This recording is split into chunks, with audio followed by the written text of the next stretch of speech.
Om Swastiastu. Izinkan pada kesempatan ini saya ingin berbagi sepatah dua patah kata tentang bagaimana kedamaian di tengah-tengah perbedaan kepercayaan.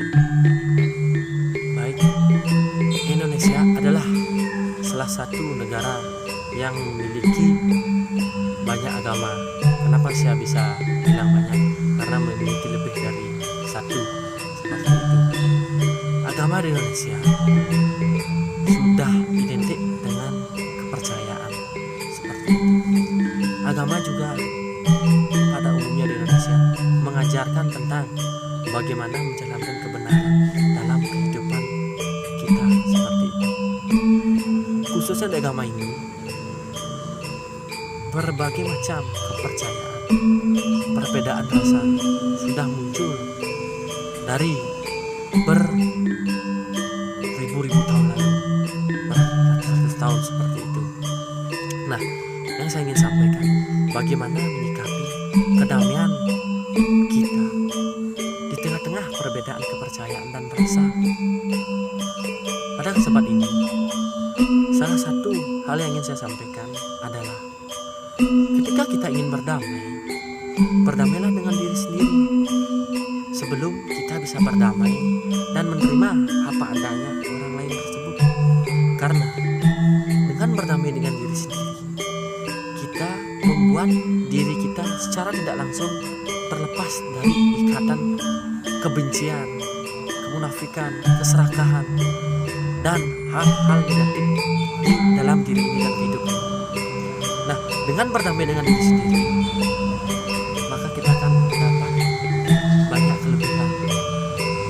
Kita bisa berdamai dengan diri sendiri, secara tidak langsung kita sudah belajar berdamai dan berdampingan dengan orang lain dan kepercayaan lain. Perlu disadari, kita sebagai makhluk sosial tidak terlepas dari makhluk-makhluk lainnya, seperti tumbuhan, seperti binatang, seperti manusia lainnya, orang-orang lainnya, seperti itu. Karena manusia makhluk sosial ini tak terlepas dari bantuan dan kemudahan yang dilakukan dari makhluk-makhluk hidup lainnya. Itulah makanya manusia disebut dengan makhluk sosial yang tidak bisa hidup dengan sendiri, harus tergantung dengan makhluk sosial lainnya. Seperti itu. Di tengah-tengah makhluk sosial, manusia itu banyak perbedaan yang terjadi, khususnya di Hindu. Di Hindu perbedaan kepercayaan, rasa dan keyakinan sudah terjadi sejak lama. Yang bahasa sekarangnya itu sampradaya, di mana aliran atau kepercayaan lain sudah muncul di tengah adanya agama Hindu, yaitu agama pokok kita, dengan ajaran pokok Hindu, dengan kitabnya itu beda, seperti itu. Dengan kepercayaan adanya aliran lain, maka kita, bagaimana cara kita menyikapi? Pasti kita harus menyikapi seperti itu. Ya, menurut saya, cara kita menyikapi dengan perbedaan lain, selama orang-orang yang memeluk kepercayaan berbeda tidak merugikan kita, tidak mengganggu kita, dan tidak membuat masalah dalam hidup kita, ya sah-sah saja, tidak masalah. Bagi saya tidak masalah. Karena apa? Karena setiap orang itu memiliki kepercayaan dan rasa baktinya dengan apa yang dia yakini, yaitu berbeda-beda, seperti itu. Seperti saya yang yakin dengan adanya Tuhan, yaitu Tuhan itu sendiri, desanya yang dewasa. Mungkin kepercayaan lain ada yang mempercayai Tuhannya adalah A, Tuhannya adalah B, seperti itu. Jadi baginya tidak masalah kepercayaan rasa bakti dengan perbedaan itu yang intinya tidak mengganggu dari perbedaan rasa dan kepercayaan orang lain, seperti itu yang saya dapat sampaikan. Nah, ketika kita bisa menguasai ini, sadar akan kedamaian diri, kita berdamai dengan diri sendiri, maka dengan hal yang namanya perbedaan tersebut kita lebih gampang, lebih mudah untuk berdamai, seperti itu. Karena kita sudah terlepas dari kebencian, begitu. Setelah itu hal-hal yang negatif yang ada di dalam diri kita sendiri. Maka dari itu, ketika kita bisa memberikan hal tersebut pada diri kita, maka terciptalah yang namanya sehat jasmani dan rohani. Kenapa seperti itu? Karena jiwa kita sudah bahagia seperti itu. Kita sehat fisik, kita sehat non fisik, sehat jasmani, sehat rohani, seperti itu.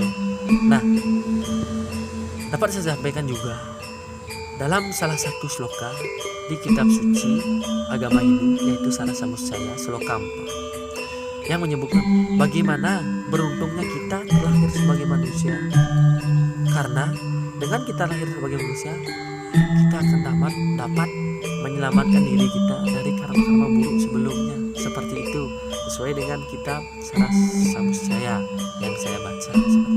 Jadi, hal ini akan membuat kita bisa lebih dari makhluk ciptaan Tuhan lainnya, seperti tumbuh-tumbuhan, binatang, seperti itu.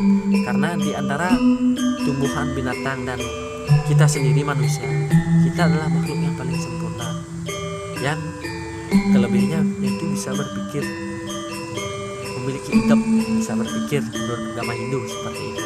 Nah, jadi dalam kesempatan ini marilah kita menyadari, marilah kita berdamai dengan diri kita sendiri untuk membahagiakan diri sendiri dan orang lain.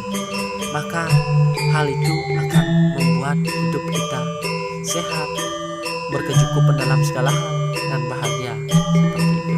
Intinya, berdamailah dengan diri sendiri. Sebelum Anda bisa berdamai dengan diri sendiri, maka mungkin tidak bisa akan berdamai dengan orang lain. Berdamailah dengan diri sendiri. Musuh kita lah diri sendiri dulu, ego kita lah, ego musuh kita lah diri sendiri juga. Maka bagaimana caranya kita berdamai? Ketika kita bisa berdamai, hal itu akan menjadikan hidup kita sehat, berkecukupan, dan bahagia, sehat jasmani, rohani, dan finansial, seperti itu. Ya, sekian sedikitnya, berapa menit, mungkin kurang lebih 5-6 menit yang dapat saya sampaikan pada kesempatan ini di dalam bagaimana caranya berdamai dengan kepercayaan dan keyakinan yang berbeda-beda yang ada di tengah-tengah kita. Sekian video ini saya dapat sampaikan, semoga bermanfaat. Jangan lupa jika ada kesalahan dan hal-hal yang lebih baik, mohon dimasukkan di kolom komentar. Dari video ini saya ucapkan terima kasih, dan saya tidak lupa meminta maaf sebesar-besarnya atas segala yang sudah saya sampaikan jika tidak berkenan. Baik, saya akhiri dengan pramasada. Om